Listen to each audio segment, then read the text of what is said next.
So why don't I start with the chair, Evelyn Ortiz. Here. Bauer Arenas. Here. John Heiler. Here. Jeff Hawkins. Jeff, you're muted. For the record, I see Jeff Hawkins. He's having difficulty with his audio. He is present. And last, David Leonard. Here. All right, great. Thank you. We have a quorum. Excellent. All right. So first item on the agenda, we want to go through, just review and approve of the minutes from January. Does anybody remember January? These have been posted. We had them on, they were sent to you all before the meeting that was canceled in March due to the COVID-19 pandemic. So you did have a chance to review them back then right before the meeting, and I posted them to the website so that the public could see them in draft form. All right, so can I get a motion, please? Moved. So moved. All right, second? Second. All right, all in favor? Aye. All in favor? Aye. Aye. Okay, excellent. All right. The most exciting topic for today, Matt. Audited financials. Jay, could you promote Matt to come on with us, please? And Jim as well. Working on it, yes. And Jim. And there's Jeff is now visible. Excellent. And Evelyn is now visible. Oh, wow, look at that.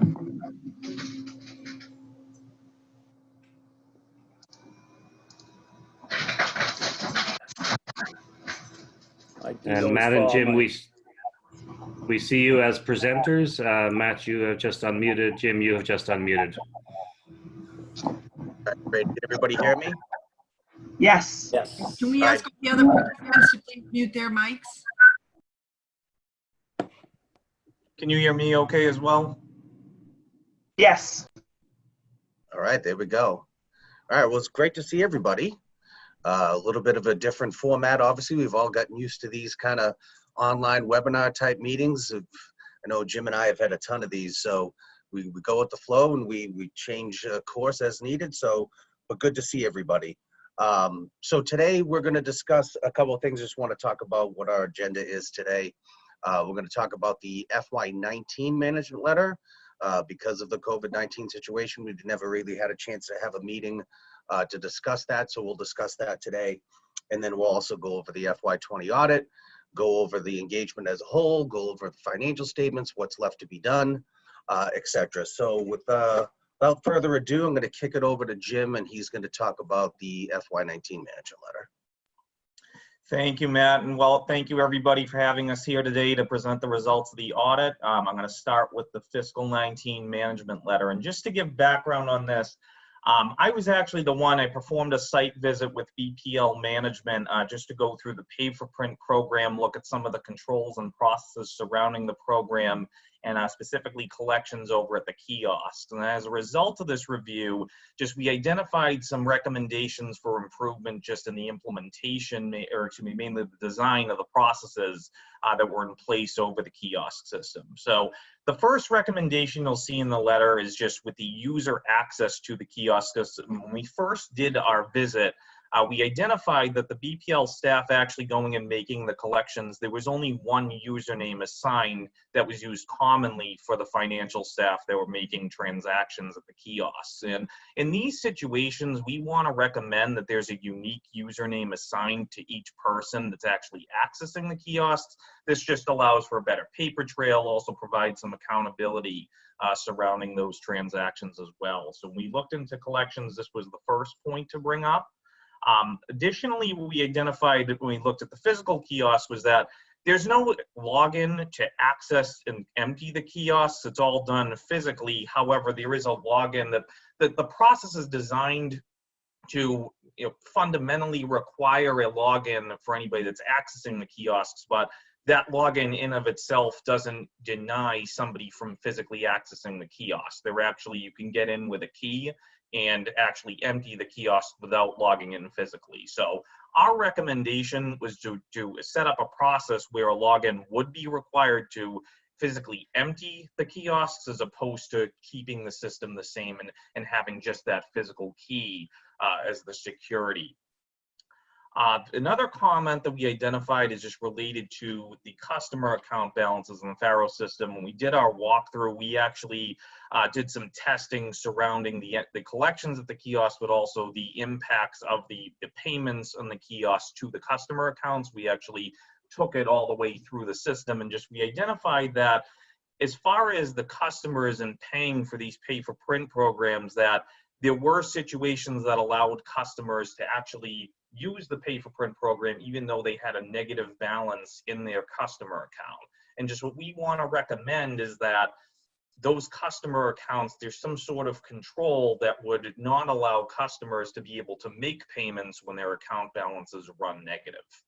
And then finally, just with the Faro system itself, again, when we took this all the way through the system, we just identified some inherent reporting limitations. We identified, one of the things we found was that customer account balances, just looking at a retroactive review, it doesn't have the capability to generate that information by customer to go back to a historical date. It's really just a current status of what the customer balance is. Additionally, what we saw in talking with management, looking through some of the activity, is that there were some time lags related to when those collections were being made at the kiosks versus when those customer accounts in Faros were actually being updated. We want to recommend that those time lags are just resolved to the best of management's ability so that there's consistency there with the collections are made at the kiosks and then automatically applied to those customer accounts with minimal timing lag.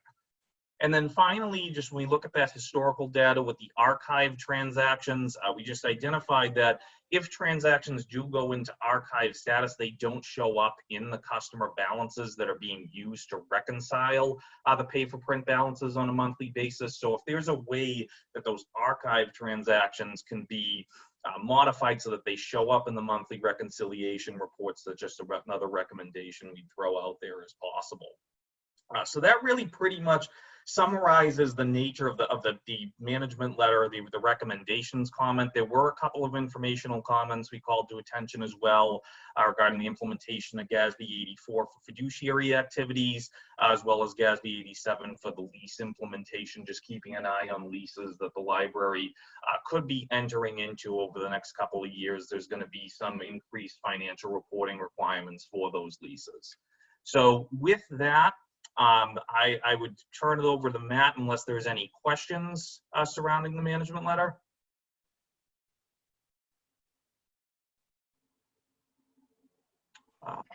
Yes. The mute button. So couple questions, because hold on, let me look at my notes.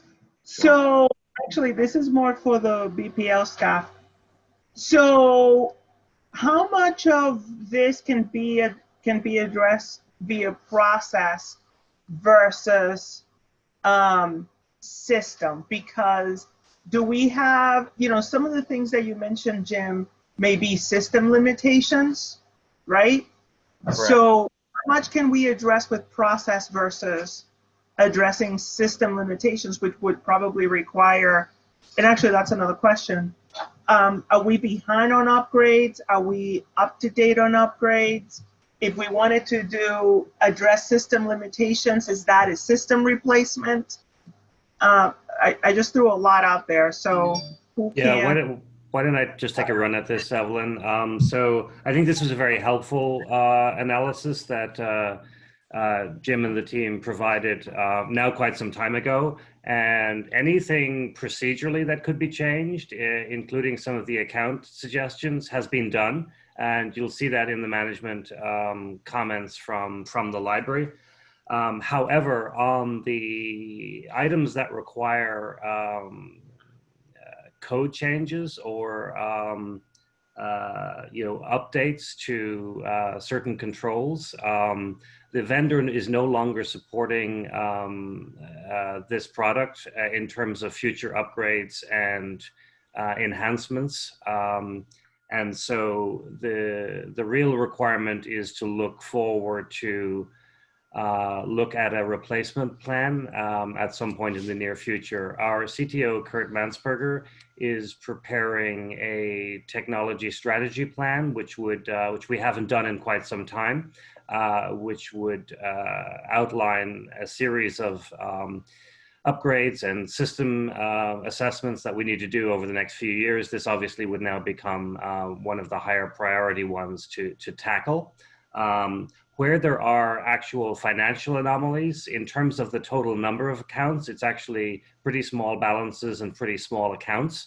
And where we haven't been able to make any code changes, staff will deactivate those on a regular basis so that there maybe there's a few dollars missing, but not allow someone to continue to use something that doesn't have an actual financial balance in it. So I think we've contained the problem to the best of our ability, but short of a full system replacement, I don't know that we can we can do anything in the near term.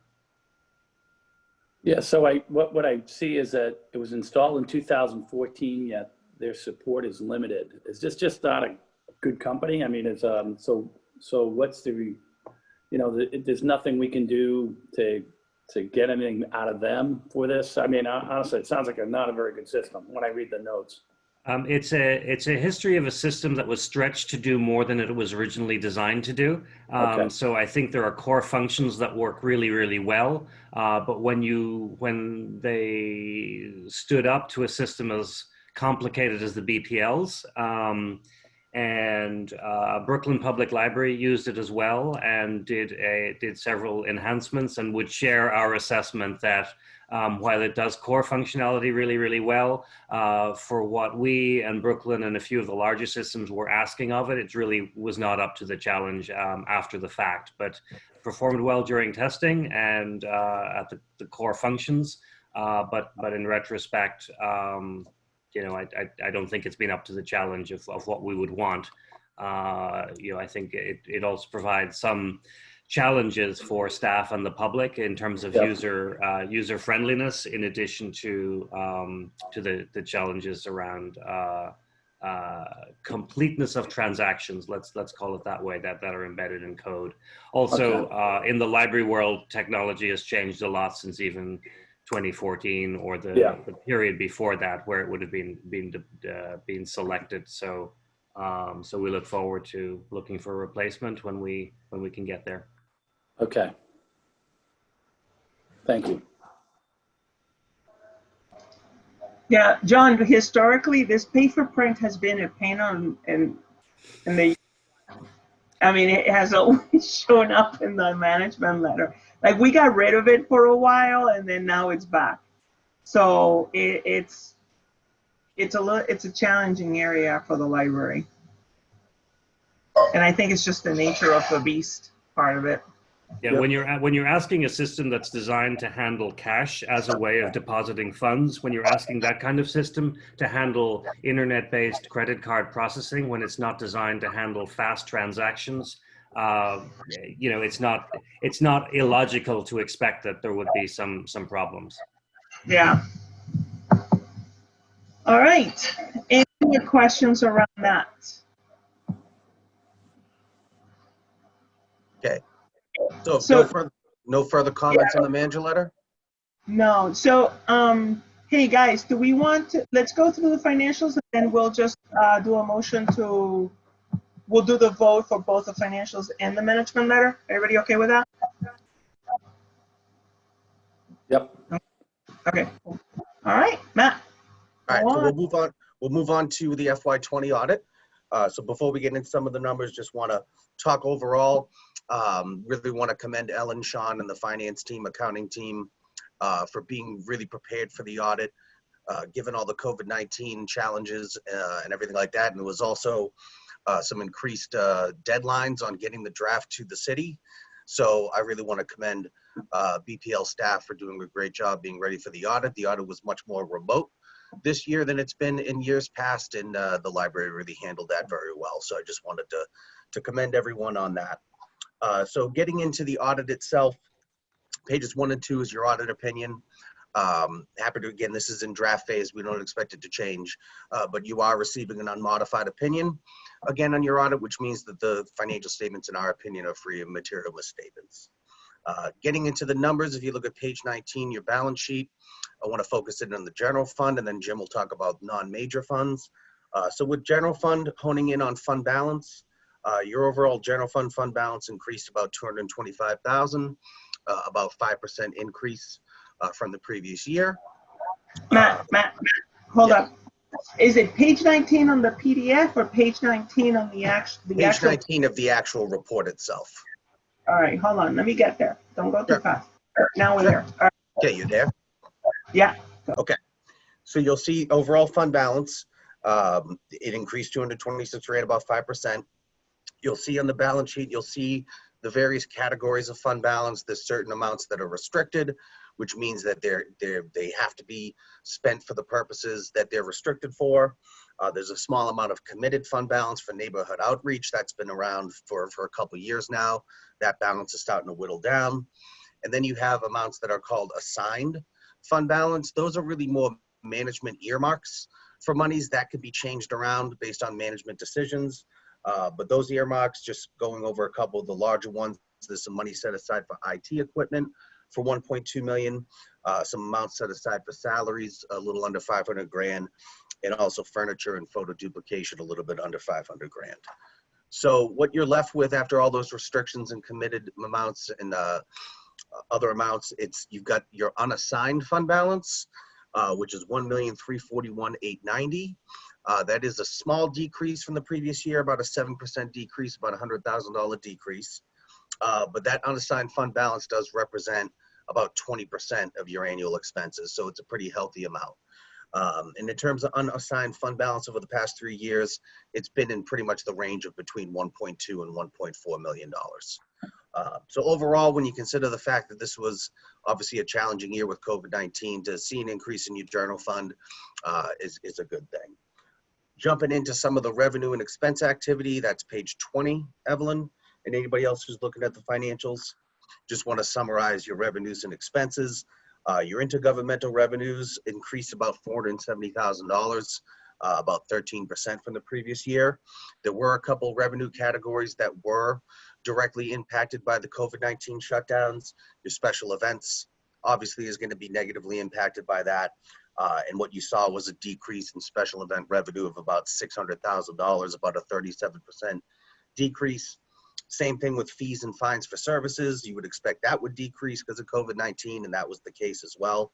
About a 28% decrease in those revenues. But the good news is, given the markets, in the crash in the markets, there was a recovery period that did occur prior to June 30th. So your investment income was a healthy amount of a little under $200,000.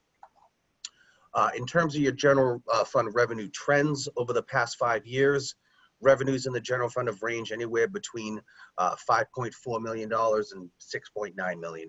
So there's been a pretty decent fluctuation over the years on revenues. And again, a lot of that is sort of situational. Again, with special events this year because of COVID-19, there's certain things that occur from year to year that can impact those revenues. As far as expenses go, before I jump into expenses, just sort of as a refresh, obviously the trustees' financial statements that we're reporting on here, that's only one funding source for the library as a whole. Your primary funding source is obviously the city budget.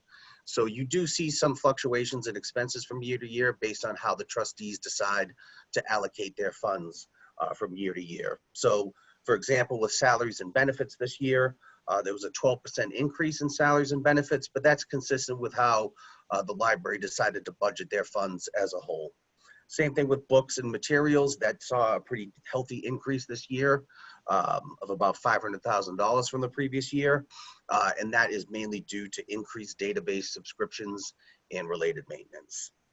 A couple of expense categories very consistent with the previous year: programs and administrative. There was an expense line item that was positively impacted in terms of being a decrease from the previous year because of COVID-19, and that's contractual services.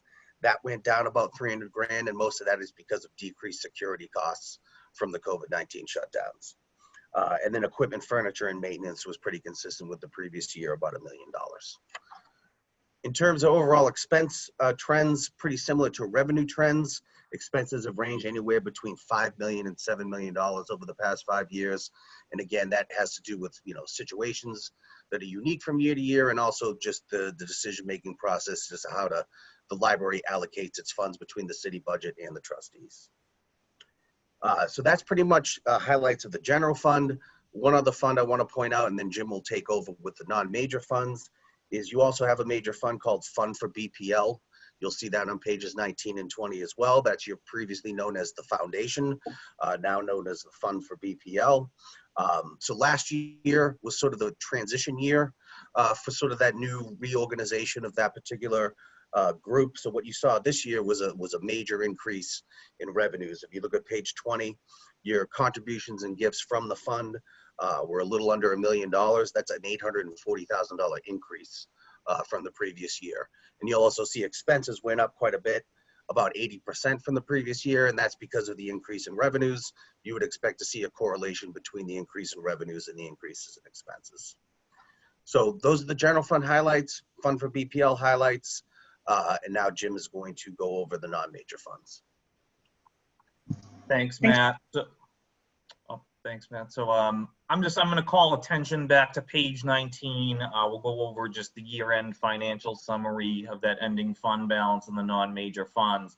We look at it, the end balance overall is around $72 million. Primarily that consists of the trust fund corpus of around $62 million, with some restricted fund balance in there related to the expendable trust portion of the trust funds, as well as some general gifts and grants that are restricted there as well. And you'll also see the assigned portion, the deferrary fund balance totaling $817,000. So that gives a highlight of the fund balances that are present in the non-major governmental funds. We look at some of the activities in FY20. We'll call attention to page 20 just to go over the revenue overview first. You'll see as far as the intergovernmental revenues, the fees and fines for services and gifts and contributions, these are really consistent with the prior year. You have around $200,000 of intergovernmental revenues, $100,000 for fees and fines, and then around $1 million for contributions and gifts. So again, all consistent with the prior year.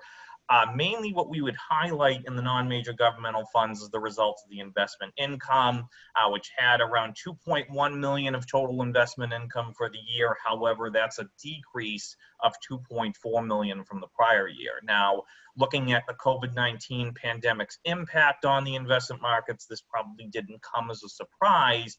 However, like Matt was saying, we can look at a recovery period as we move forward. However, we can attribute that decrease in the investment income, especially near the end of the year of fiscal 20, to the pandemic and just the impacts as we got towards June. So you'll see a breakout of, if we talk about the, you'll see the gross figure reported for investment income. When we look at the individual transactions, there were dividends and interest of approximately $150,000. Realized gains totaled approximately $1.5 million, with unrealized gains totaling around $500,000, which comprise the investment income balances for this year on the non-major funds. And we look at revenues as a whole compared to the past 5 years. Overall, there's been some decent fluctuation there. We compare FY20 to FY19 specifically, we'll see that there is a drop of revenues in the non-major governmental funds that's consistent with that drop in the investment income. There was a $2.4 million drop in overall revenues, which really lines up with that $2.4 million drop of investment income from the prior year. And when we get into the expenses reported in the non-major governmental funds, we look at programs of $327,000, administrative expenses of around $280,000, and then equipment, furniture, and maintenance totaling $196,000. These expenses are all consistent with what we've seen in prior years. Really, one of the main changes was in salaries and benefits. Total expenses were around $760,000 this year, really related to a shifting of salary costs. Like Matt was saying, the trustees have to determine how to allocate those funds to expenses, and we found that the allocation to salaries in the non-major funds had increased in the prior year around $250,000. Jim, could I just jump in for a second on that? Sure. Just so the trustees understand, one of the reasons the cost didn't really go up, as he said, the last number of years prior to 2020, the Mayor's Office of Management and Budget, which has been a very good partner to us over the years, allowed us to move some of the costs that we were paying on the trustees side over to salary surpluses on the city side. So, for example, in non-major governmental funds, we do pay some staff out of print trust funds and out of KBLIC trust funds. In previous years, those costs would move over at the end of the year to the city fund. Thank you, Ellen. Looking at some other big changes as far as the the books and related materials, you'll see from the prior year there was around a $300,000 decrease just related to Q4 spending really being down with the impacts of the pandemic, not as much books purchased that were actually being used in the library. So really the big drop in spending, really another impact of the pandemic there.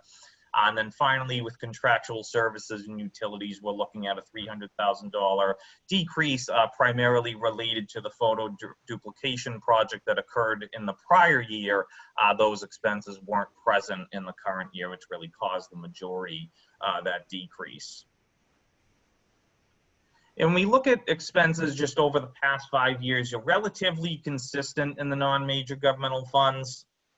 Really the biggest changes that we've seen here relate to books and materials, really dependent on not only that allocation, but this year specifically the pandemic resulting in less purchases there related to books and materials. So that really gives the synopsis of the results of the non-major governmental funds. I would open it up for any questions at this point on the financial statements. Any questions, guys? Seems pretty clear to me. None for me. Very thorough. Thank you. Very, very clear. No questions for me either. Thank you. With that said, I'm going to turn it over to Matt for some concluding items with the audit, and thank you for your time and your attention. I'll turn it over to Matt. Thank you, Jim. If no questions on the financials, really just want to kind of wrap it up and just say that in terms of completion of the audit, the library management is well aware of this. We are waiting for the fund for Boston Public Library, which is a component unit in the trustees' financial statements. We are awaiting the finalization of that audit report. And also we do need a representation letter from the auditors of the fund for BPL. So really those are the only two loose ends to wrap this up. Again, I want to commend the library for doing a great job this year with a little bit more of remote audit, and also the timing got ramped up a little bit. So overall, I really think the audit went very, very well considering the circumstances. I'd like to echo what Matt said too. Sean Moynihan and his team have been back in the building since May getting ready for the audit, and they've done a great job.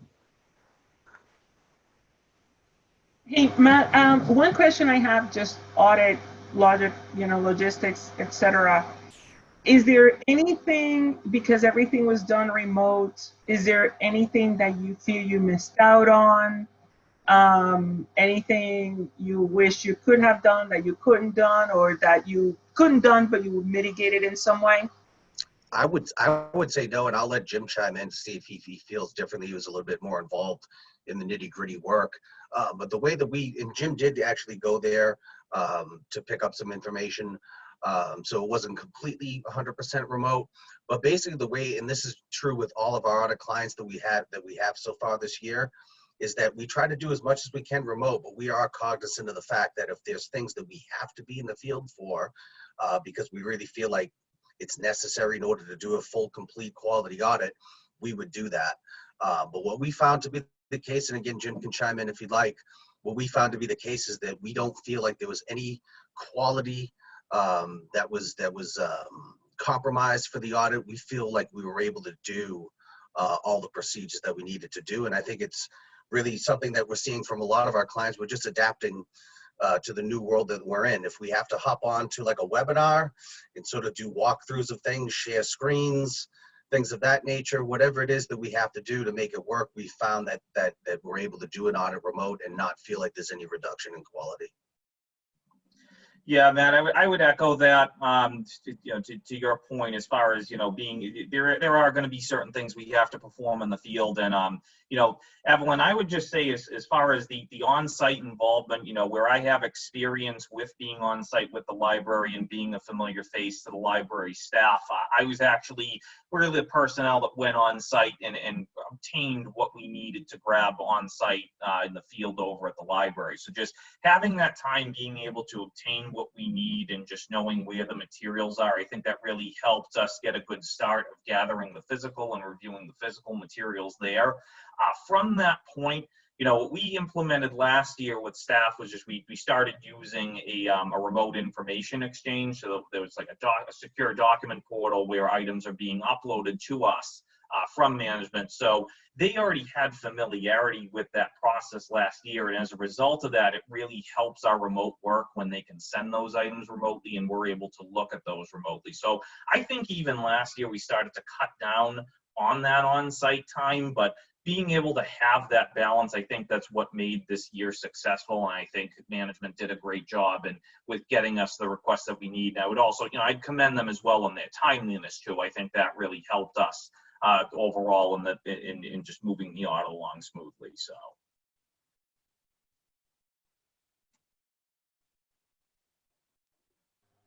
Very well, thank you. Samawa, John, Jeff, questions? Good, thank you. Jeff and Doug? David? Nothing? All right, so let's go. No, I think this is a pretty healthy picture, and it's nice to see in the audit a reflection of good management practice in the last 3-4 months of the fiscal year. I think this sets us up as well as it's possible to be set up for what is ahead. I would very much hope that we could be as robust in the year ahead, but there are just too many unknowns at this point in time. Yeah. All right. So with that, let's just take a block vote to accept the management letter as well as the audited financials for 2020, sorry. All right. Can I get a motion? Moved. Second? Second. All right, all in favor? Aye.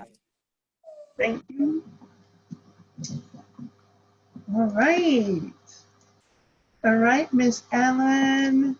So we have a couple of items here. So we have the Johnson ceiling, which I'm gonna call the old-fashioned popcorn replacement. Let's talk about that, and then let's talk about the caterer fair contract extension. Miss Ellen. Sure. The ceilings in the staff area of Johnson are the original ceilings, we believe, and they are in need of being repaired. There's some potential that there's hazardous materials in them. Every time we work in the ceilings, we disturb them. So I think we feel it's a project that's long overdue. We're expecting it to cost about $150,000. That's both purchase of the materials and work to replace them. The trustees, finance, and audit have permanent delegation for under 100,000. We do believe this will be over 100,000. So we're asking that be delegated when we get to full trustees next week. And I can pause for questions on that contract. If there are none, I'll move to TCA. The only question, so hold on, did you say, so we're requesting delegation next week, and then when is the RFP due to complete, and when do we need to meet? So the bids are due, I think, October 2nd, this week of October, but I think specifically October 2nd. Jane in the business office, Gonzalez and the facilities team will evaluate those, and I would hope we would have a recommendation by at least as late as the middle of the month, but maybe earlier than that. So then we would call for an expedited finance and audit meeting. And Ellen, this work would be done in this year or in 2020? This year we would okay. use it. The city gives us $300,000 in the operating budget for critical repairs, and so we would use that money to fund it. Okay. Thank you. All right, any other questions on that one? No, okay. Catered Fair? Catered Fair. The Catered Fair contract expires. It's in the 5th year now. It expires on May 1st. They have essentially lost a year of the contract because we've postponed everything. Due to that, and due to the fact that we are working very closely with them and continuously to continue to reschedule events, we would like to extend it for 18 months. That'll be about the value of the time they lost. Also, it would be very difficult for us to engage in a bid process right now. We would have to invite people into the building to see the space, walk them through. We're reluctant to do that. And when we bid this, we have to go to the events that the other caterers who are bidding are hosting. So when we bid it 5 or 6 years ago now, we attended setups that the other bidders conducted for their events. We stayed to watch them start up the event. Nobody's running big events right now, so we can't really do that. And finally, when we do issue a new contract, if there's a new vendor, the old vendor gets to keep the things that they have under contract. We continue to rebook people who should have been here this spring, so we're not really quite sure when that'll end. So we would anticipate if we didn't extend it, we'd have a lot of people who were in that cross period that would be using the old vendor or TCA not to win the contract. And Alan, Yeah. did we have any obligations during the period, even though we weren't hosting events? I'm sorry, Jeff, you were a little. Hold on. Can you hear me now better or no? I can, yes. Okay. Was there any obligations we had during this period? Was there any set fee we had to pay them? Was there anything that was essentially lost to us because of this, or was this? Well, certainly. I mean, we had lost revenue, I know, but did we have expenses that we were paying them that we're not getting back? Not paying them, no. Okay. Got it. So Ellen, in a normal situation, we would have put up this contract to bid this year, right? Because of, for another 5-year term? So I think we would have considered asking you for an extension anyway. We did on the old contract. I can't say that for certain, but I certainly think we would have contemplated that. So I do want to put that out there. But given everything that's happened now, it would be very difficult. It would be very difficult for us to bid it because we can't go out. And it would just be very difficult given that they've lost a year of the contract, and they and Emily are continually working with clients to try to rebook them. I think at this point they've rebooked people 2 or 3 times. No, I understand. I'm just trying to also understand whatever legal requirements we may have to put this contract out to bid on a certain timeframes. Yep, and we talked with Caroline on that, and she got her legal advice, and she thought it was reasonable and legal to extend it. Okay, thank you. I have a question though. I don't know, I can foresee for some reason, like we're extending it for 18 months and I could foresee doing a second extension depending on how things go. Should we do 18 months, 24 months? Did Caroline had any recommendations on the period? We suggested 18 months. She was fine with that. If the trustees wanted to extend it 24 months, I think we would be fine. I defer to David, but I think we would defer to that. We would be fine with that as well.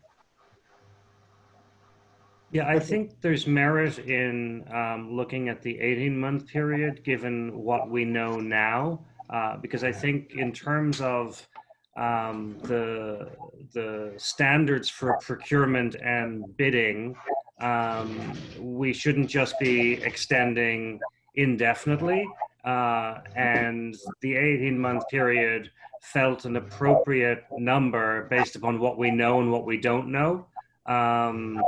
But we do have the ability to do a second extension later.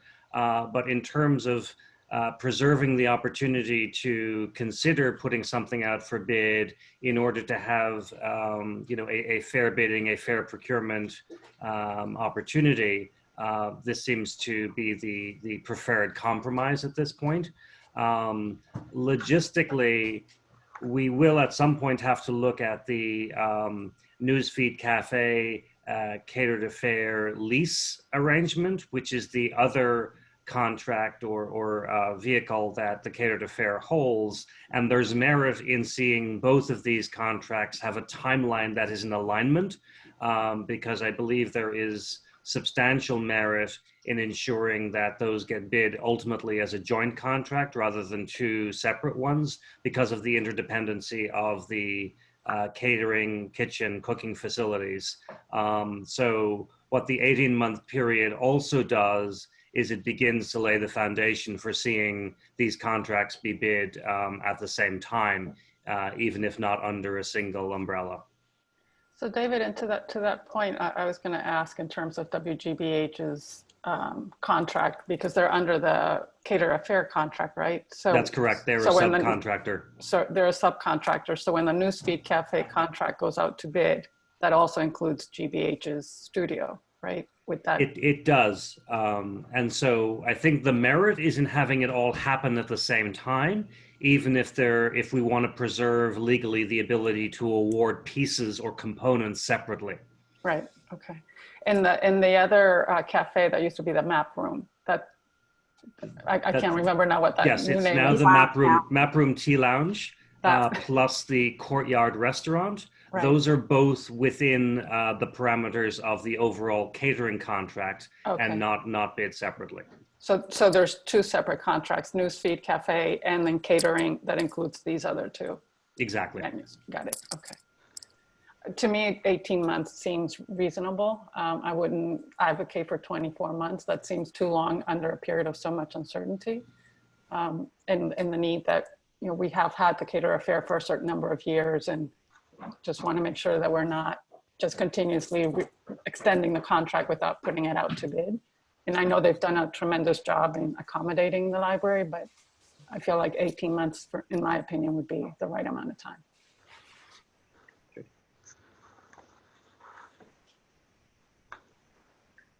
Any more questions on that? No.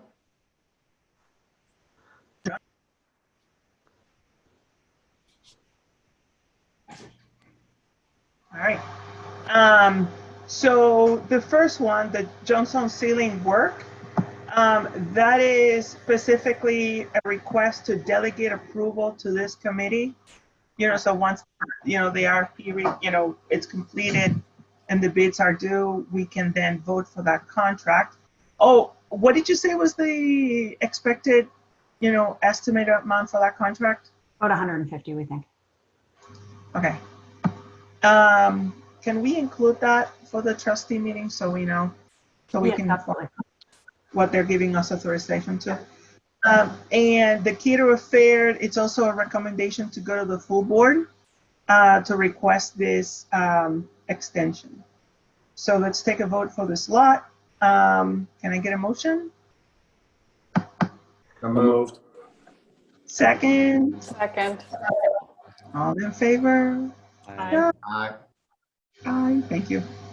All right. And then the next lot is, oh, say hello to the husband. Oh, here we go again. That's funny. So the next one is contracts for approval. So these contracts are under the threshold for this committee to approve. Correct. And so, Alan, do you want to just go through them? Sure. And Michael is on because he's a programs, so he will be able to talk more specifically than I. The first is the Grub Street contract. We work with Grub Street quite frequently, and the trustees have approved them before. Typically, it's through a call for program partners. This is different. $100,000, and it describes the work they're doing. The Community History and Digitization Specialist is a new position that was funded by a grant that we have with Northeastern. And then Tech Goes Home, also a company that a group that we work with a lot to help bridge the digital divide and for distance learning in this instance. That would be for $100,000, just under 100,000, excuse me, 90,000. And finally, a contract that David has put together for YW Boston, which I believe used to be the YWCA, to help us with diversity and inclusion programming and procedures, our own work internally. And happy to take questions on any of these. I have questions, and I don't think it's kind of related but unrelated, and it's more for Michael. So Michael, get ready. So with school starting, a lot of schools going remote. I know that in the library we had, homework help. I know Grub Street has, provided, online programming and text go home. Any of these programs or any other programs that are getting carried out, are we doing homework help remote? Sure. Thanks, everyone. Good morning. Yes, so our homework assistance program is actually expanding. We last year we hired a half-time youth education specialist to take over homework assistance. It was funded through the fund, that position, and she came in actually after we shut down, just after the pandemic hit, and her first job was to really start getting things going virtually. But since that was in the March-April time period, we had a pretty low turnout for those couple of months, and we did run it through the summer. But during the summer, she also worked with our assistant youth services manager to revitalize it. They have quite an extensive program planned this year that's launching this month. It's all done on Zoom. It's neighborhood based. We got the highest number of applicants for homework assistance mentors this year. So we're going to be hiring 50 homework assistance mentors to provide this service. And the fund has some potential funders who are interested in even expanding further. So we're planning out for several years to increase that area. So while Tech Goes Home, also, we are just starting this year. They actually have a couple of new programs that we're doing, one for school-age kids and one for caregivers in early literacy. And Grub Street also has a very robust young adult writers program that we participate in. The homework side of things is handled internally with our staff now. Michael, a couple questions. The community history and digitization specialist, that's a new role, right? Yes. Can you talk a little bit about what that work is in terms of that partnership with Grub Group, Sure. Grub Street? And then sure. I have a couple other questions after that. Yeah, sure. This year, when we were talking with Grub Street about their plans and all the work they have done, it really struck us quite strongly that they are more than just a program partner and a program provider. They're really a service provider because their focus is really on vulnerable communities and literacy and equity issues, all of which are priorities for us. So we've moved them from working with our programs department to working with our community learning department, which is a relatively new department that combines instruction, literacy, and outreach to neighborhoods. So the community history and digitization specialist is a new grant-funded position, a partnership with Northeastern University that's in our community learning department. And that person's job focuses on working in 4 Boston neighborhoods: South Boston, Chinatown, Roxbury, and East Boston, and essentially working with these communities on using digitized information for various projects and programs. So Northeastern they have a place called the Boston Research Center that they've been digitizing along with us, meeting notes, event notices, all sorts of information from small grassroots organizations in these 4 neighborhoods. So this position is really to now start working with communities to access these and other digitized collections to do research and to do projects. And the first project that she is working on involves oral histories. So they're doing, there's a lot of interest in oral histories. So we're working with oral histories and digitizing them. And then they have pitched, the community learning team, have pitched a partnership with Grub Street around the oral history idea. So the Grub Street contract is actually 3 different programs. It's right down the street, which is for adults, the Young Adult Writers Program, which is for teens, and now this proposal to do these oral history projects with our community learning department. Got it. Thank you. And then one more question. The Tech Goes Home, the 150 patrons, are those children? What's the age range of the patrons? And yeah, so it's all ages. We just I just reached out to the branches to because this is going to be, the Tech Goes Home class is going to be taught throughout the system. So our community learning department is teaching several. Our Christine Business Library is doing a Tech Goes Home specifically for small businesses. And then the branches have all elected a variety. So there's several that are just straightforward for adults who need to learn how to use a computer. And as I mentioned, there's 2 new programs that we're participating with. One is around early literacy and is focused towards caregivers. And the second is around a Tech Goes Home for school-age children. So several of the branches, children's librarians have elected to focus on those 2 programs. So it's a wide range across all ages. thank you. Michael, can you talk a little bit more about how, like, the equity, like how is this distributed? Is there a particular criteria? How do we ensure equity? Sure. Is this around the Grub Street programs particularly? Mostly, no, actually, I was thinking the Tech Goes Home. Sure. The Tech Goes Home is really focused largely on bridging the digital divide. So it's really around the serving people who don't have technology at home and don't have the skills. So the original Tech Goes Home is they come and take an 8-week course in person, and then afterwards they can get for $50 a Chromebook. We've flipped it now, and we're absorbing the cost of the Chromebooks. We're giving them the Chromebook beforehand, otherwise they wouldn't be able to take the course, and then we teach the course remotely. And if they complete the 18 hours, then they get to keep the Chromebook. So a lot of we are certainly doing our own outreach into neighborhoods where we feel there's the most need, but Tech Goes Home, the organization, also has a very robust outreach to communities, and they do focus on communities of color and low-income neighborhoods, and so they have a long waiting list of people who are waiting to take this course. So they supplement our courses after we've done our own outreach with people who have been on their waiting list. So we have a pretty broad spread of users. Kirstine has been really interesting with our small business program.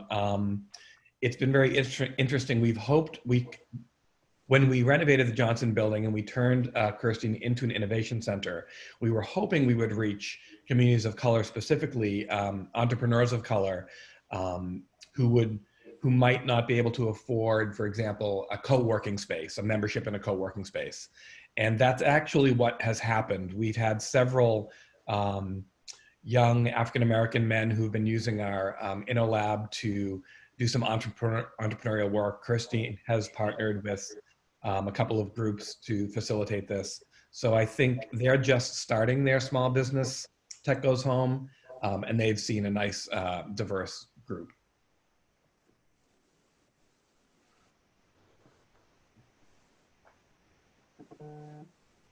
Any more questions, Jeff? John? And for me, thank you.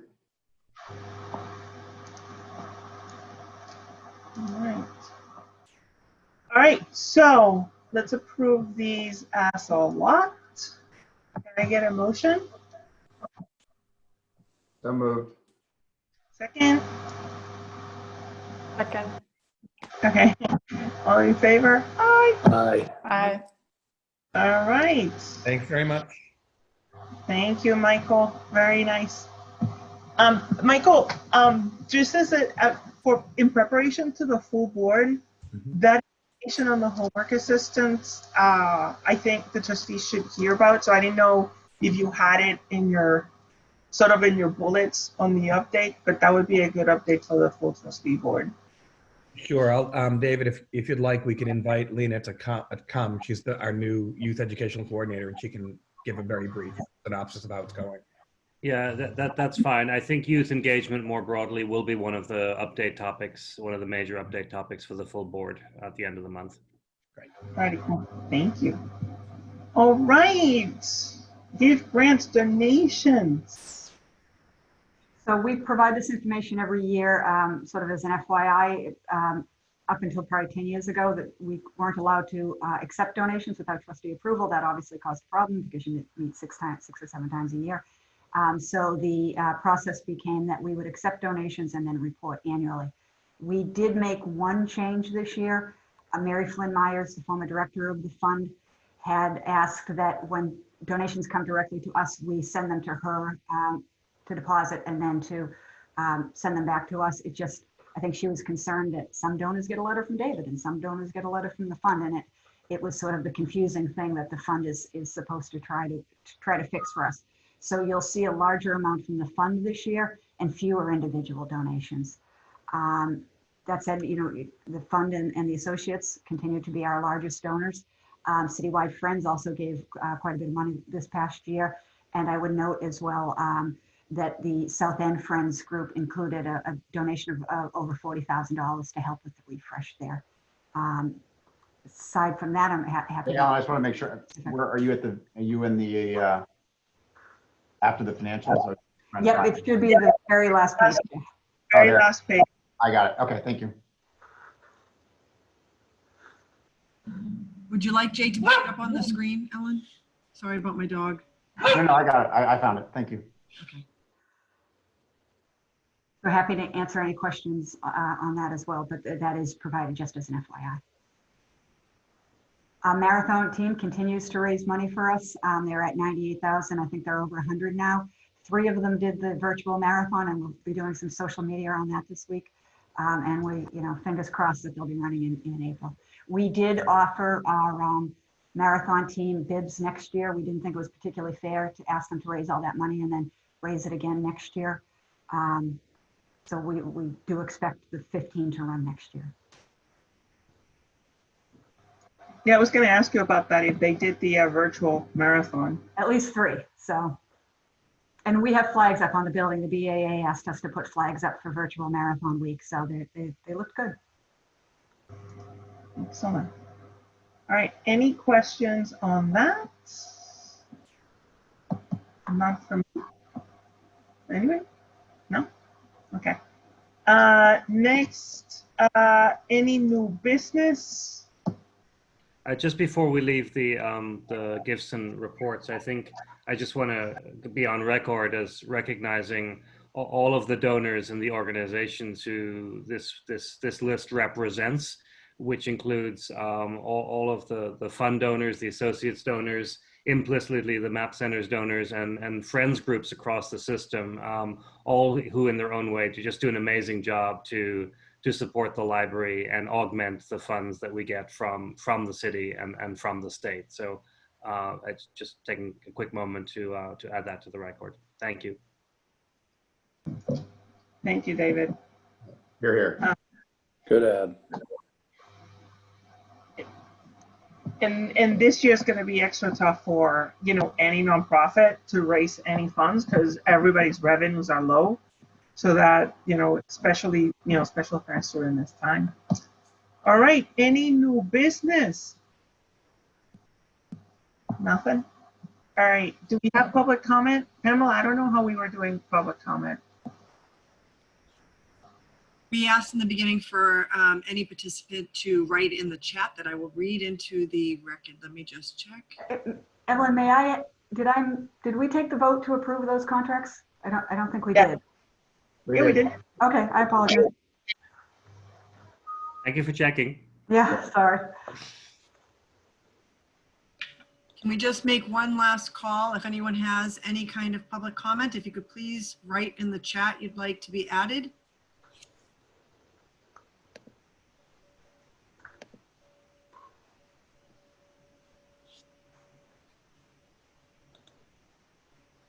We do have one comment. It is from Celeste, who wrote, how does the contract for YW compare to other contracts for staff training internal review? Evelyn, do you want me to take that? Yeah, I was going to say you or Michael. Yeah, so we talked to 3 specific organizations, which included Community Change and All ACEs, in addition to YW. All 3 came highly recommended from different sources as local organizations who do this work that could be a good partner for the library. And we interviewed each of the 3. All ACEs declined to provide a full-baked proposal, and on balance, we felt that the YW contract was a better fit for the library based upon methodology, their bench strength and capacity, the diversity of their organization, and their approach to the work that we were requiring. I think all 3 firms are strong and do great work, but on balance, we felt that the YW was a better fit. The rates proposed were comparable in all cases. The initial contract with YW is for a phase 1 and phase 2 project. So depending on where we get to at the end of their phase 2, we may look for additional expertise, or we could continue with YW for a later phase as well.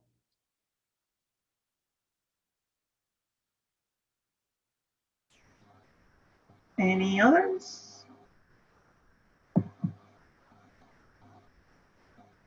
All right. If not, motion to adjourn. Thank you, everyone, for Hey, early it's good seeing everyone. cold morning. Take care, everyone. See you Hey, soon. Jeff, I See like you it. soon. Thank I you. look forward to seeing you. The next meeting for this one is in November, and unless we call a special meeting for the vote. And we have the full board meeting on September 29th. All righty. All right. Sounds good. Guys, Thank you. see you next Bye. week. Take care, guys. Bye-bye. Bye.